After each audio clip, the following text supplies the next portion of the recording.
Fala pessoal, professor Leandro com você, seu nerd professor, seu professor nerd, você decide. E eu fiz diferente. Vocês estão vendo que estamos aqui tipo no formato de react, mas não é um react, porque a gente sabe que não podemos passar o vídeo aqui do episódio, né? Senão sabe como é que funciona.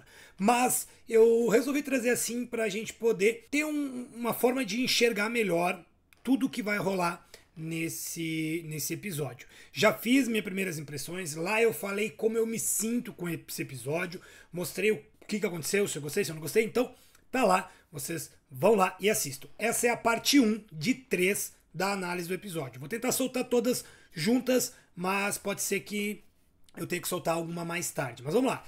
Primeira parte, vamos falar de Tanchico. Pois é, então vamos para o arco de Tanchico e aqui a gente vai falar tudo o que aconteceu ali em Tanchico, vamos pensar no que poderia ter acontecido e no que vai acontecer. Lembrando vocês que hoje de noite nós temos live aqui no canal, tanto lá na roxinha onde a gente vai assistir o episódio, quanto aqui no YouTube também, certo? Fechou? Deixa seu like agora, nesse momento, clica aqui. Se você está chegando agora, bem-vindo ao canal NerdSor. Aqui eu falo de séries, filmes, livros, animes e muito mais. Então já se inscreve no canal, ativa o sino das notificações, que assim você recebe sempre em primeira mão quando um vídeo novo sair aqui no canal. A roda terminou, então finalizou a temporada da roda, mas o canal não vai parar de produzir conteúdo de outras séries e da roda. Estamos cobrindo o Conto da Aia e estamos cobrindo também The Last of Us. Tem muito mais coisas que eu quero cobrir. Vamos cobrir It, Bem-vindo a Derek, só vai ser ano que vem agora, né, adiaram, mas ainda temos Alien Earth esse ano, e tem muito mais coisa para aparecer, Cavaleiro dos Sete Reinos, que a gente gosta bastante aqui, e tem filmes vindo aí, Marvel, tem DC, tem muita coisa para vir aí, e a gente vai cobrir aqui no canal. Só que a roda não para, tá? Vou continuar fazendo vídeo da roda, então essa semana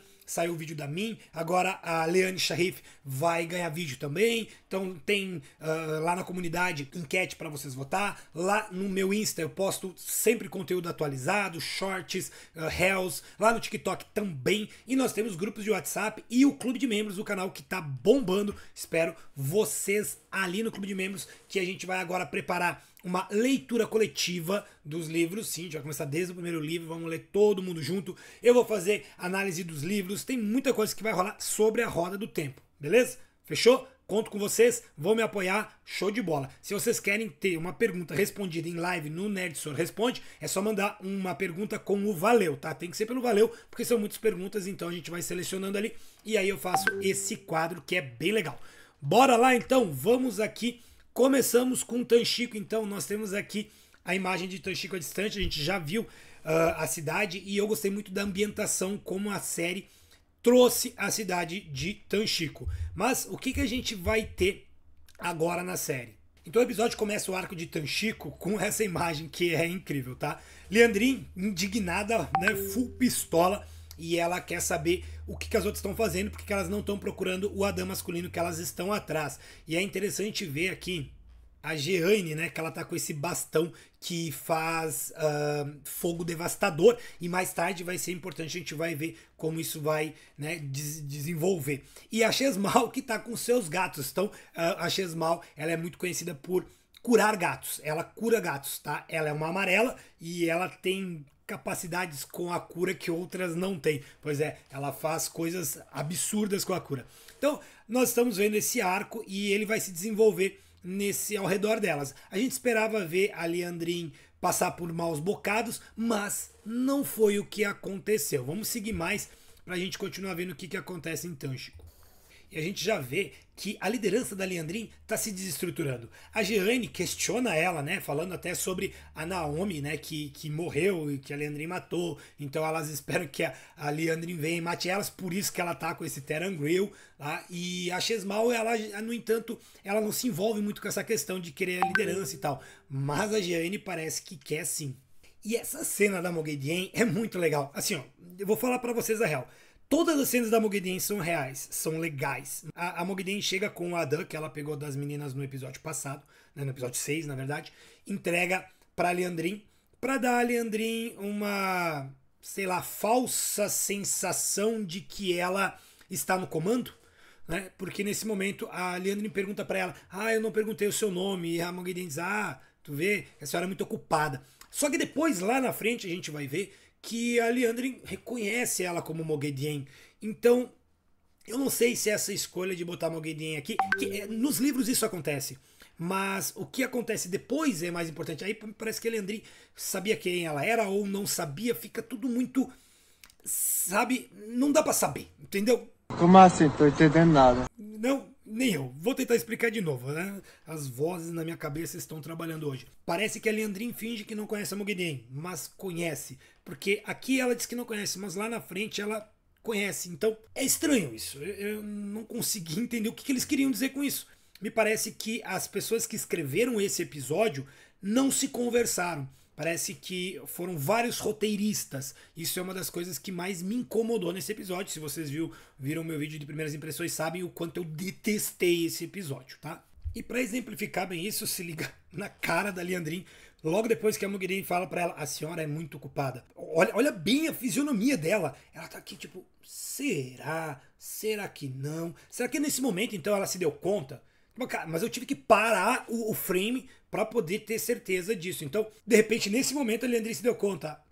Acho que estamos ferrada. Tem algumas cenas, como essa, por exemplo, do Matt e da Nynaeve comendo com Hashi, que são legais, né?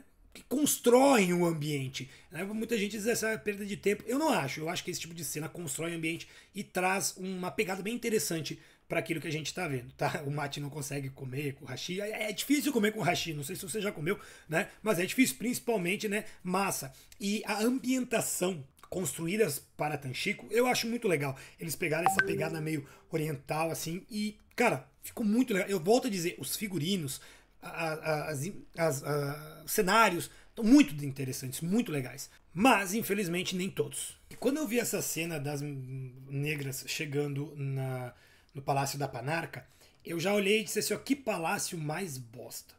Não que não esteja bem feito, tá super bem feito. Mas, meu Deus do céu, eu pensei que o Palácio da Panarca fosse ser uma coisa grandiosa, bonita, mas não, eles fizeram ele num formato decrépito, decadente. Tudo bem, não me atrapalhou, fiquei, tá, legal, é uma escolha de produção. E aí eu vi esse barquinho aqui na frente e eu disse, olha só, eu acho que a Nynaeve vai tentar fugir nesse barquinho e vai ser atacada pela Moghedien e aí que vai vir aquele momento em que ela vai, né, quebrar o seu bloqueio. Como eu estava enganado. E como é mal guardado o Palácio da Panarca, né? Tem 4 seguranças que elas chegam ali, abrem a porta, não tem ninguém protegendo do lado de fora. Tá, né? Tudo bem, elas são Aes Sedai, elas iriam conseguir derrotar eles, tranquilo. Mas podia ter mais gente, né? Como eu gosto do Tom Merlin, cara. Que personagem maravilhoso. Na série ele tá sempre bem escanteado, mas ainda assim eu gosto. Eu gosto da interpretação do personagem, eu gosto do dublador. O dublador, principalmente, cara, muito bom o dublador dele. Essa voz mais rouca, né? E o que ele tá fazendo aqui, você deve estar se perguntando. Bom, a gente vai descobrir mais pra frente o motivo dele estar aqui. E o motivo dele tá à sua esquerda. Pois é a Elaine. Vamos lá. E é importante. Conseguiram colocar uma importância maior sobre o Tom. A gente vai falar mais pra frente disso. Quando eles chegam no palácio, né? Eles entram no palácio, a gente tem isso aqui, ó, né? Tá todo mundo morto, porque Liandrin matou todo mundo. A gente já imaginava isso, né? Já sabia que isso ia acontecer.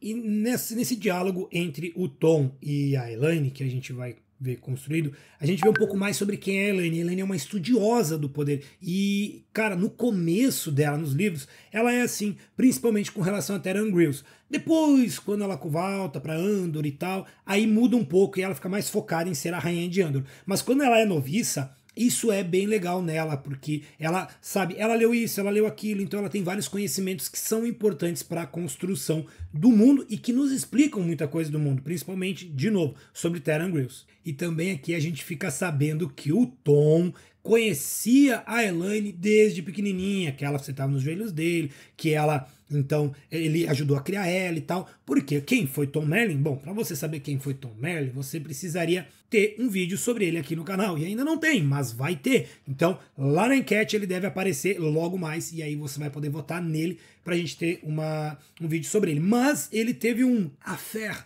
com a Morgase quando o Taringail faleceu, né? O marido da Morgase, o pai da Elaine, e aí ele teve na corte por um tempo. E aqui nós vamos descobrir também mais sobre o Rahvin. Por quê? A Elaine vai dizer assim, você foi embora há 10 anos, mais ou menos, quando o Lord Gabriel chegou. E ele fica tipo, que Lord Gabriel? Né? Quem é esse? E aí ela disse, não, é o Lord Gabriel, o consorte da minha mãe, não sei o quê. E ele disse, não, isso não existe, nunca teve um Lord Gabriel. Por que ele faz isso? Porque ele não estava presente em nenhum momento com o Ravin até agora. E o Ravin não colocou essas memórias na cabeça dele. E o Tom é tão foda, e o Tom é muito foda, que ele entende que somente um amaldiçoado, né, um abandonado, muito poderoso, conseguiria fazer isso. E aí ele então diz, quando terminar aqui, vá para Andor. E aí que vem um detalhe. Nos livros, depois que elas terminam em Eboldar, porque isso aqui é uma mistura Tanchico com Eboldar, né? Quando elas terminam em Tanchico, elas voltam para a torre, só que a torre ainda não sofreu o golpe. Então depois da torre elas vão para Eboldar, e aí quando saem de Eboldar com a Tigela dos Ventos, é que acontece o golpe na torre. Então como teve uma, né, mistura aqui de situações, quando elas saírem de Tanchico, né, elas deveriam ir para Salidar.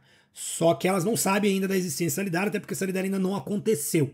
Se você quer saber Salidar, vai ter vídeo aqui no canal sobre, tá? Já é o próximo tópico que eu já estou construindo o roteiro.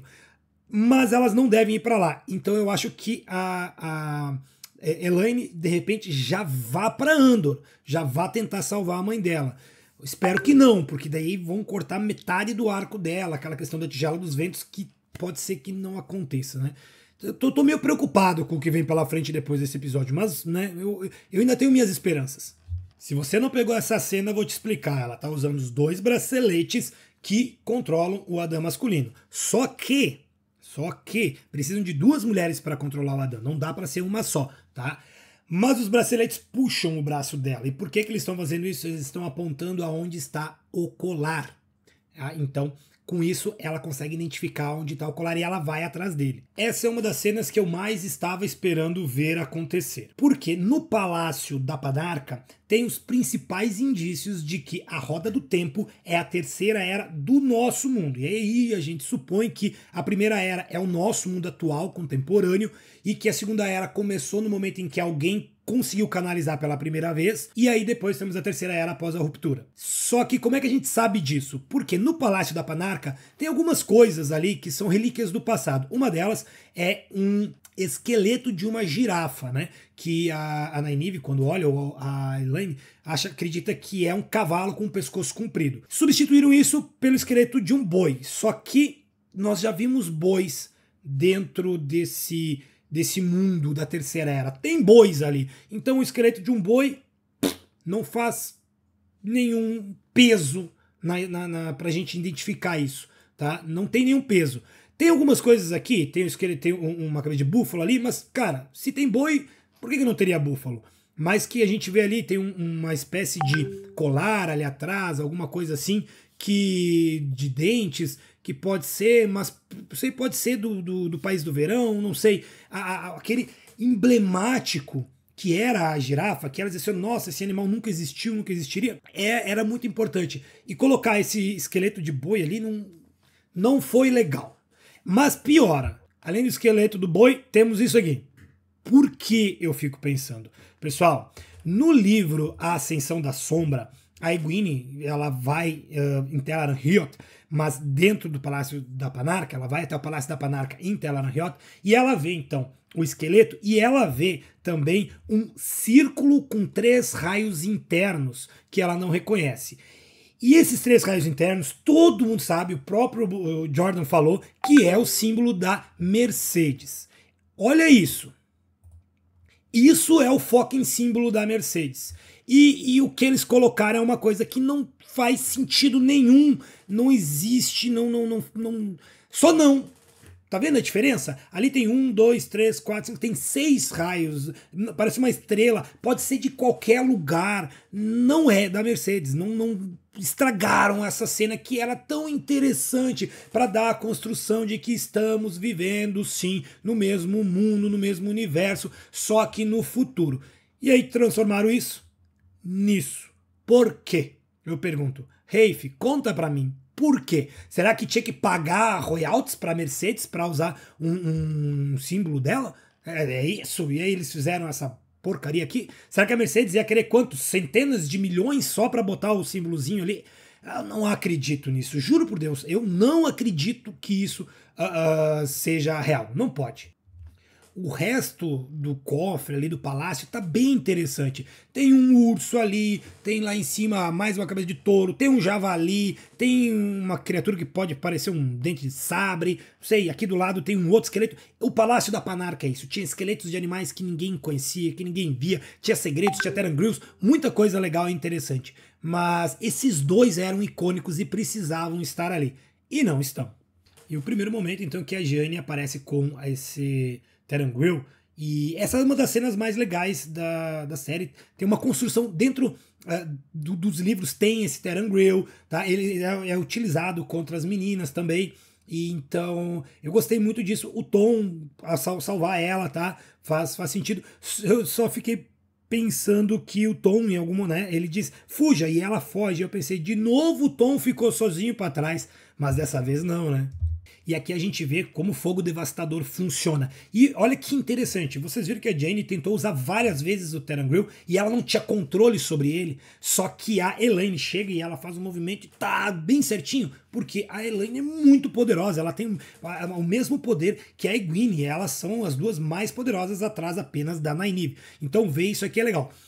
Nos livros acontece um pouco diferente a descrição, né? É como se quem fosse atingido, ou o que fosse atingido pelo fogo devastador, ficasse em negativo. Sabe o negativo de uma foto, daqueles que a gente tinha antigamente? Então é isso, em vez da pessoa se desmanchar, como fizeram aqui, ela fica negativa, sabe? No lugar dela fica só o seu negativo. Mas eu vou confessar que eu gostei dessa forma, porque ela é mais visual, ela tem um apelo maior de dor. E o que acontece depois é legal. Eu vou tentar passar aqui porque é importante ver o que vai acontecer aqui para entender como funciona o fogo devastador e o quão ele é perigoso. Então veja que ela volta e o que ela fez se desfaz.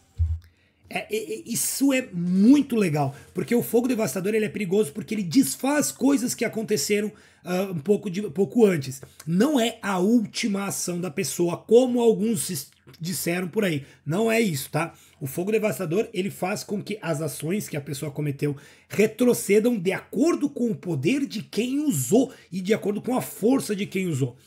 Nós vamos ver o Rand conseguir voltar vários minutos basicamente no tempo, mais pra frente, e eu espero que isso aconteça, juro por Deus que eu tô esperando que isso aconteça, vai ser um momento muito épico, e acontece na batalha dele com o Gabriel, o Ravin no caso, que vai ser na próxima temporada, provavelmente lá no final da próxima temporada, mas na Era das Lendas, e eu vou fazer um vídeo sobre Fogo Devastador aqui, sobre várias tramas poderosas do poder, mas na Era das Lendas, Luz e Sombras, né, Lewis Therin e Samael conversaram em um determinado momento e disseram assim, ó, chega de usar fogo devastador, porque eles estavam afetando o padrão, galera, estavam destruindo o padrão. Eles conseguiram fazer com que cidades inteiras desaparecessem por causa disso, e isso estava criando brechas no padrão. Então, fogo devastador é uma coisa perigosíssima.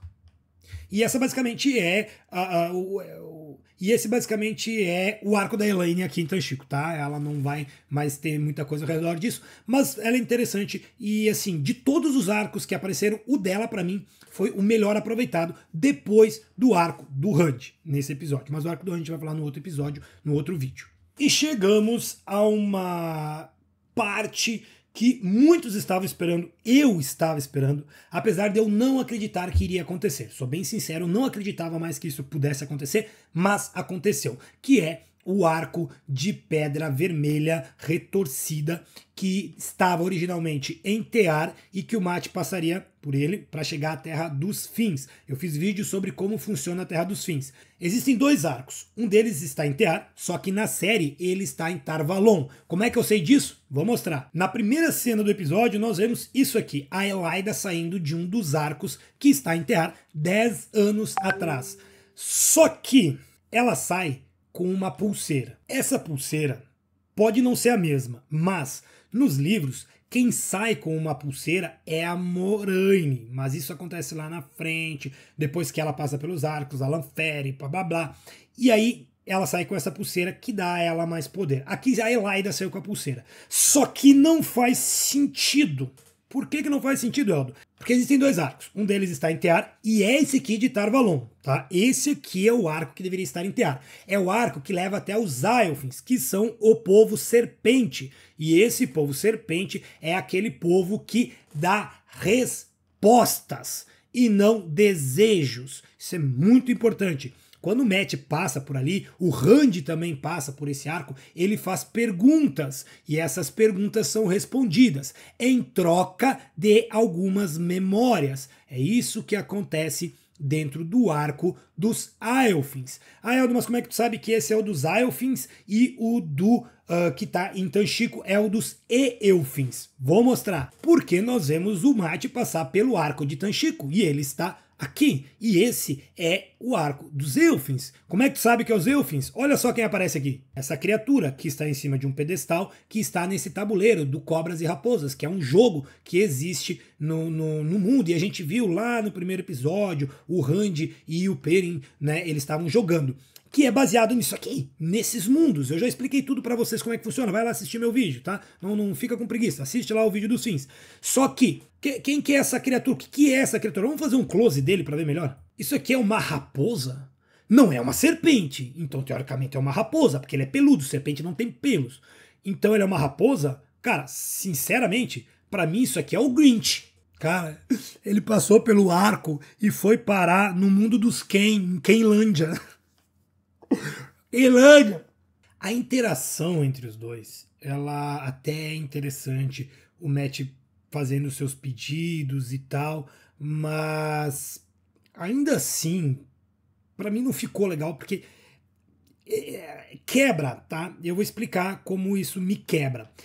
O Matt, ele entra no primeiro arco com os Aelfins, ele faz as suas perguntas e ele sabe, então, ele recebe alguns enigmas. Eu já expliquei os enigmas lá no mundo dos Aelfins, no vídeo dos fins, e ele perde parte das memórias. Ele entra aqui nesse Terangriel em Ruidan, que aqui está em Tanchico, para recuperar isso. Só que esse arco já aconteceu. Foi quando ele usou a adaga de Shadar Logoth, que mexeu com a cabeça dele, e ele perdeu parte das memórias. E isso acontece nos livros também. Só que daí eles incluíram aquele chazinho do Ishamael, que uma coisa que não precisava ter incluído. Tinha outras formas de trabalhar aquilo, mas eles incluíram lá. E é a partir dali que ele começa então a falar a língua antiga. Se ele começou a falar a língua antiga ali, nós supomos que ele começou a ter as lembranças dos generais. Porque ele fala isso em alguns momentos. E é isso que acontece nos livros. Ele só começa a falar a língua antiga depois que ele começa a receber essas memórias dos generais, que acontece depois que ele sai desse arco. E aí a gente fica naquelas, mas peraí, por que eles fizeram aquilo e fizeram isso de novo? Porque agora ele é curado e aí ele vai perder memórias. Então, eu não entendi. Para mim, era melhor isso não ter sido feito. Ficava mais interessante ele ter encontrado o colar da raposa que ele encontra, né, ali.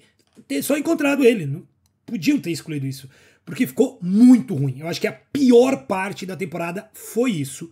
Principalmente por essa forma como eles caracterizaram ele. Cara, se tu olhar no cantinho ali, dá pra ver que parece uma camiseta, né, de pelo que esse cara tá usando.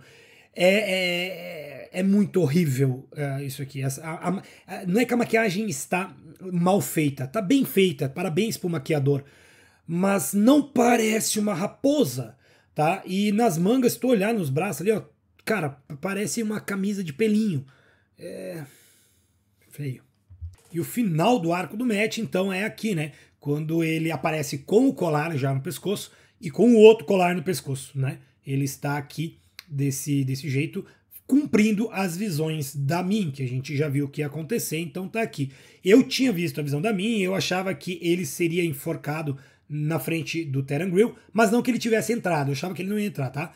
Foi bom ele ter entrado, porque traz mais veracidade, mas a forma como fizeram ficou muito ruim. E o arco da Min nessa temporada tá fraquinho, né? Vocês viram que a Min ela é extremamente importante, vocês devem ter assistido o meu vídeo de história, né, da Min, e lá eu mostro como ela é uma personagem extremamente importante e como ela tá sendo muito deixada de lado aqui na série. Mas assim, nem tanto, tá? Porque se a gente for analisar nos primeiros livros mesmo, até o Randy voltar do deserto Aiel, a mim realmente fica de longe, de lado, né? Ela vai aparecer várias vezes na torre e tal, mas o arco dela não é grande importância.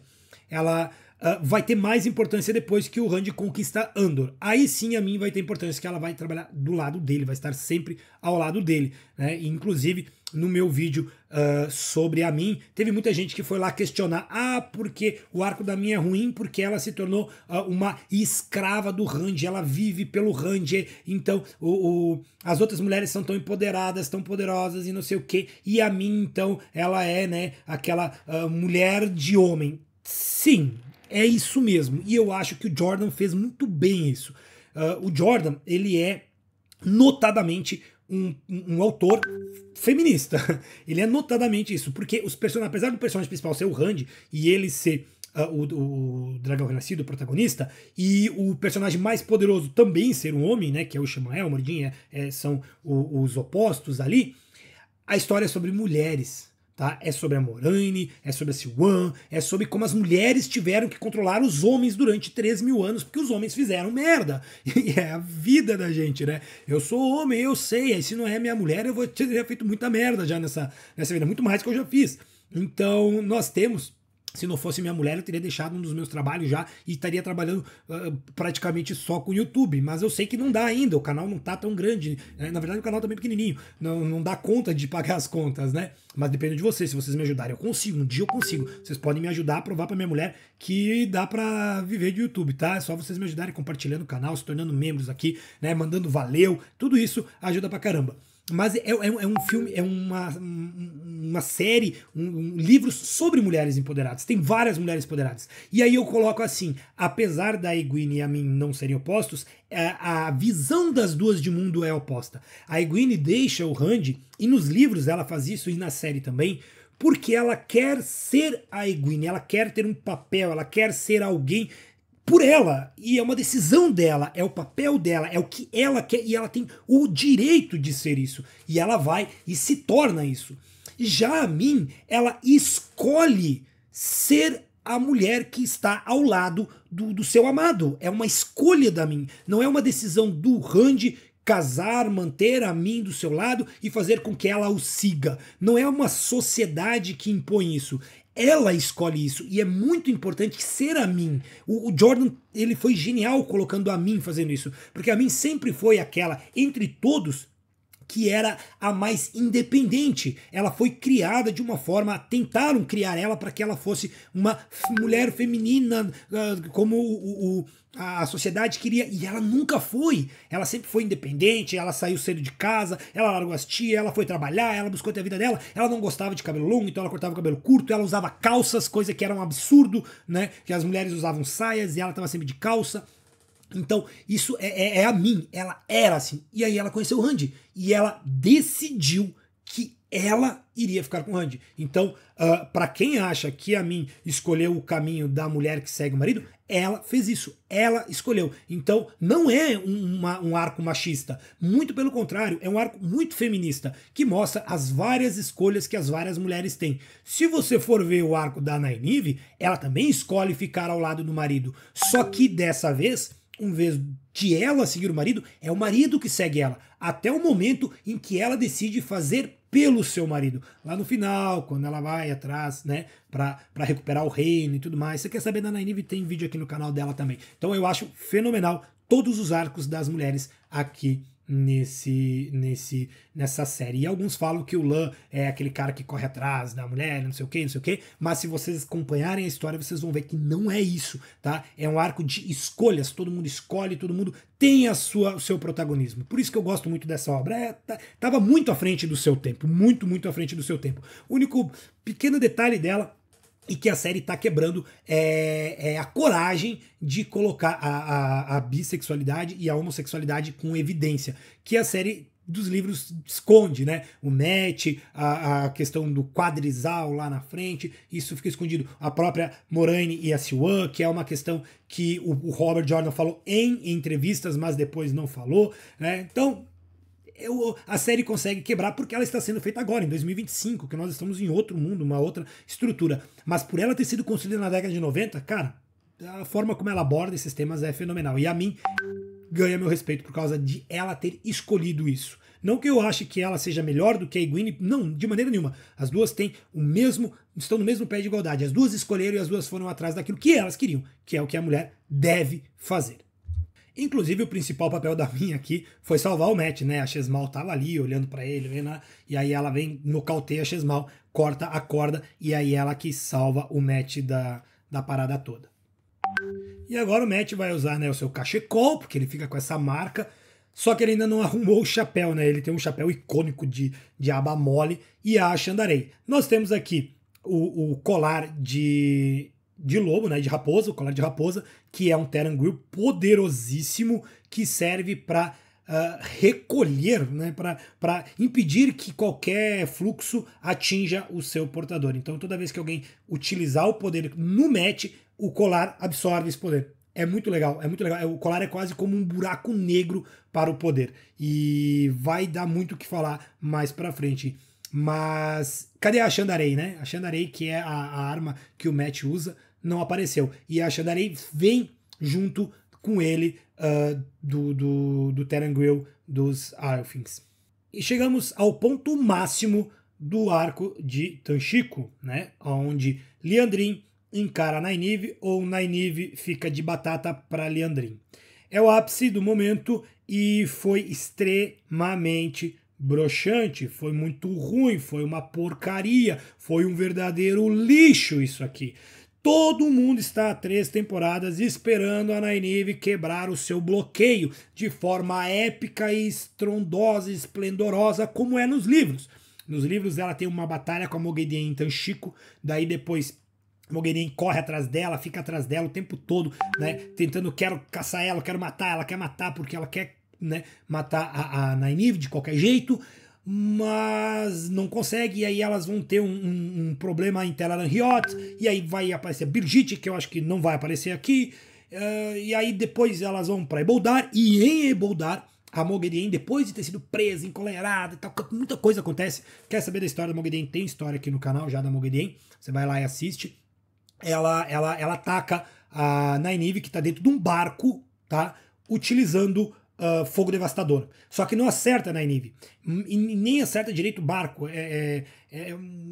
O barco desviou na hora, então acabou que o barco afunda. Ele não desaparece, ele afunda. E a Nynaeve está presa ali dentro do barco, tá? E aí ela vai então se libertar, porque naquele momento ela vai lembrar do Lan e vai se entregar a Saidar, que é o detalhe principal. Saidin você precisa batalhar com ele e controlá-lo, e Saidar você deve se entregar, tá? É uma questão que o Jordan construiu sobre masculino e feminino, né? Que o homem está sempre em uma batalha consigo mesmo, enquanto a mulher deve se entregar a sua essência para poder se desenvolver. Não é se entregar a outra pessoa, é se entregar a sua própria essência, a se conhecer, a ser quem ela realmente quer ser. É isso que é se entregar a Saidar. Já Saidin é diferente. E aí a gente vê isso acontecendo aqui porque eles vão cortar Eboldar da história. Só que devia ser a Moghedien lutando contra a Nynaeve. Isso mostraria o quanto a Nynaeve é poderosa. E aí eles fazem o quê? A Liandrin captura a Nynaeve, joga ela na água e deu. Ela joga a Nynaeve na água, tá ali e vai embora. Mas cadê a batalha? Quando eu vi essa cena no trailer, eu fiquei emocionado, feliz da vida. Eu digo, meu Deus, a Nynaeve vai se libertar, eles adiantaram isso, não tem problema, tem que cortar algumas partes, vai ser épico. Ai, por que eu tava tão enganado? Ela se liberta. Tá, mas essa cena é épica, gente. Ficou legal. E ficou muito bonito isso. Ela conseguindo canalizar porque ela quer pela primeira vez. E aí, tipo...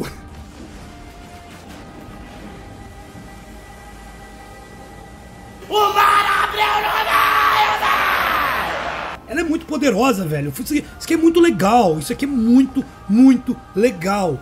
Mas depois disso... acabou. Fim. Terminou o episódio. Pra Nynaeve, pelo menos. Cadê a luta dela com a Moghedien, com a Liandrin que fosse? Ela podia agora capturar a Liandrin, fazer alguma coisa. Mas não. Acaba aqui. Foi épico ela ter se libertado, mas foi mal aproveitado. Ai, eu tô... Mas o arco de Tanchico também ainda não acabou, tá? Porque nós temos ainda uma cena final, que é aqui, quando a Liandrin encara a Moghedien pela primeira vez de verdade. Aí é aqui, então, que ela diz, né, que ela reconheceu a Moghedien, a gente percebe que ela já sabia que era a Moghedien, acredito eu, como eu disse, que foi naquele momento lá, e ela diz que quer ser uma abandonada também, quer ser uma amaldiçoada. E a Moghedien diz, quem tu acha que tu é pra falar isso? E a Liandrin enrola ela de uma forma muito legal. Por quê? Ela fala que precisamos de 2 Adãs, 2 mulheres, para controlar o dragão renascido. Show! E aí ela fala que Moghedien é a mais fraca de todos. E é verdade, a Moghedien é a mais fraca de todos. Mas então ela fica meio tipo, não gostei do que tu falou. Só que daí a Liandrin diz, se a gente matar todos os outros, você será Naiblis. E Naiblis é o escolhido entre os escolhidos, é o líder dos escolhidos. E aí ela diz, você será Naiblis com outros amaldiçoados abandonados do seu lado, mais fracos do que você. Ela foi esperta em fazer isso. E a Moghedien não é burra. A Moghedien tá anos-luz à frente da Liandrin e ela não se deixa enganar por essa conversinha.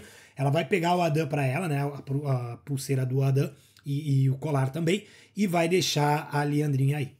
Mas a Moghedien vai acabar aceitando ter a Liandrin trabalhando para ela, apesar da Moghedien acreditar que estava trabalhando com ela, mas não é isso, tá? A Moghedien, nossa, ela é muito mais poderosa que a Liandrin, não tem nem o que comparar, e o que ela conhece, o que ela sabe fazer é de outro mundo. Mas a gente não viu o que a gente esperava, que era a Moghedien humilhando as meninas da Aja Negra, né?